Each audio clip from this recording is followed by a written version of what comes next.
Thanks for joining us on air and streaming. I'm Kevin Holmes. Tonight, a new look into the Minneapolis Police Department as its state-mandated reform continues.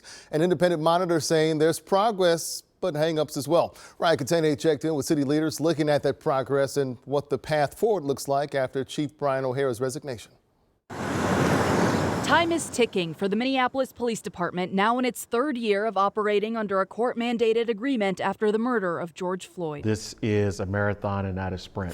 The agreement requires the city and MPD to make transformational changes addressing racial discrimination, with the nonprofit Effective Law Enforcement for All, or ALEFA, monitoring that progress. We take these reports very serious. ALEFA's fourth progress report, released on Monday, outlines the successes and shortfalls of the department from last October through this March. The report highlights improvements in use of force policies along with health and wellness initiative for officers, but says some major reform requirements are still delayed, including a backlog of internal affairs cases. You literally have one person that's in internal affairs right now doing like 6 jobs. When you have the amount of turnover that you had, it's hard to get the right people in the door, train them, and then get them up to speed. These city and police leaders say reforming the department won't happen overnight, but they're confident they're building the right foundation, despite former Chief Brian O'Hara abruptly resigning last month. You will not see an impact on this work because we just have the people in the right place. In response to the report, the Minnesota Department of Human Rights Commissioner writes the city and MPD, quote, remain far from achieving the transformational change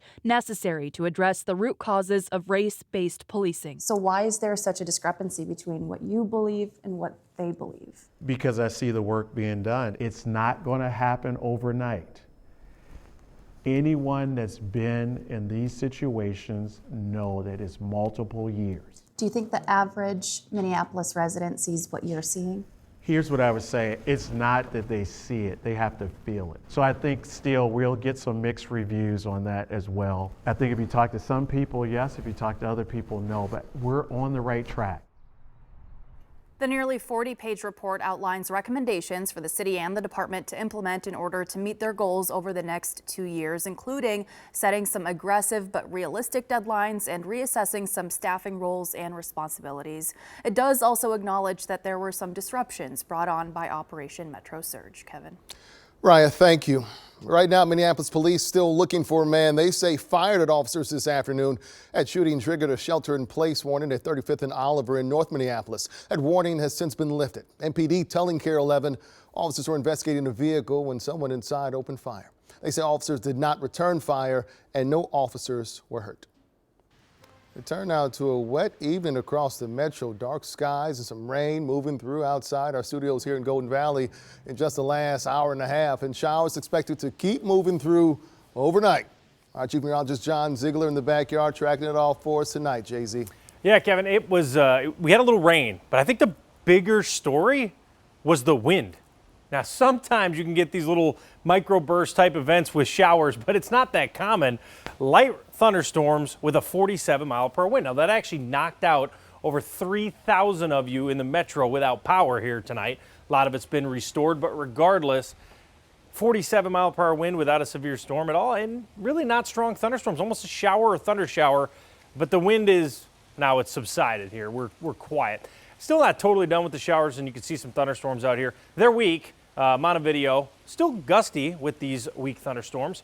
And then you go up to Brainerd, you can see Nisswa, Crosby, 50 Lakes area, getting up to Cross Lake. Motley, just some scattered light rain. This stuff has lightened down quite a bit. And you can see here as we go into the overnight hours, we'll pull through a little bit of those showers here, 6 a.m. Might wake up to a little rain.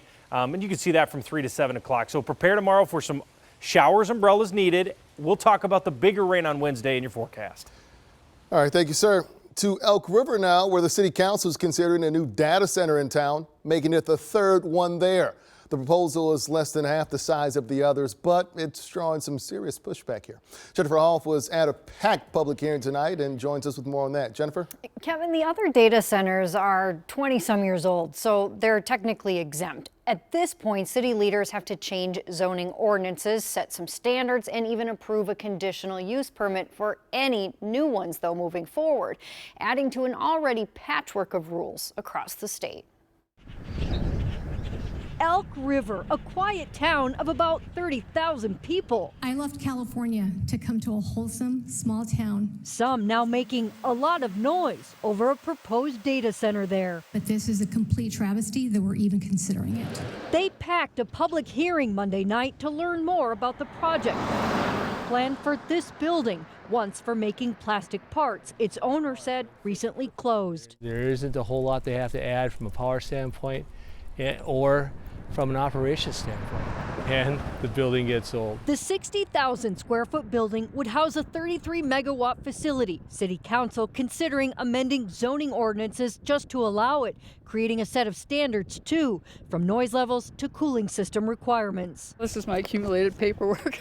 The former mayor, I want to listen. even coming prepared. Not necessarily against it, but wanting to make sure we do our homework. And I wanted to know who we're dealing with. The pushback isn't new, and cities across the metro are pushing pause, passing moratoriums in Minneapolis and Eagan, as well as Wright County townships and Inver-Grove Heights. And I don't want to live in this city. Until one company threatened to sue last month.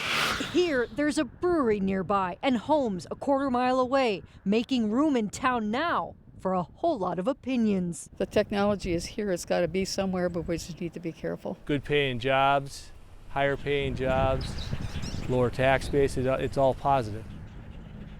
So to be clear, the council isn't taking any action tonight, and there are 2 more public hearings scheduled for folks if they want to come out and speak.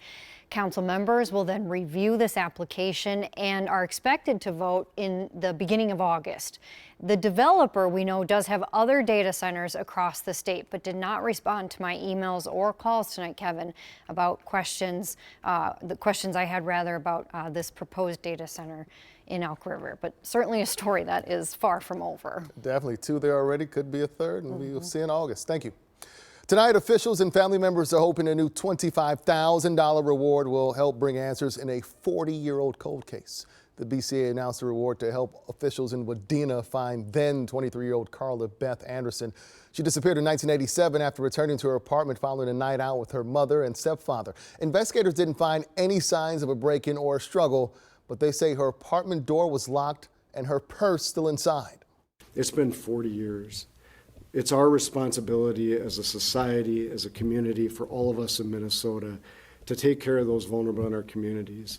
And today it's our responsibility for somebody to come forward, either through this reward or with information, to provide that key piece of evidence so that we can find Carla and bring her home. If you have any information about what happened in this case, you are asked to call Wadena Police or the BCA. Tonight, police looking for a woman charged with her toddler grandson's fentanyl overdose. Joanna Sanchez Cordero, charged with second-degree manslaughter. In March, charging documents say first responders arrived at a Minneapolis home after getting a call about the 2-year-old boy not breathing.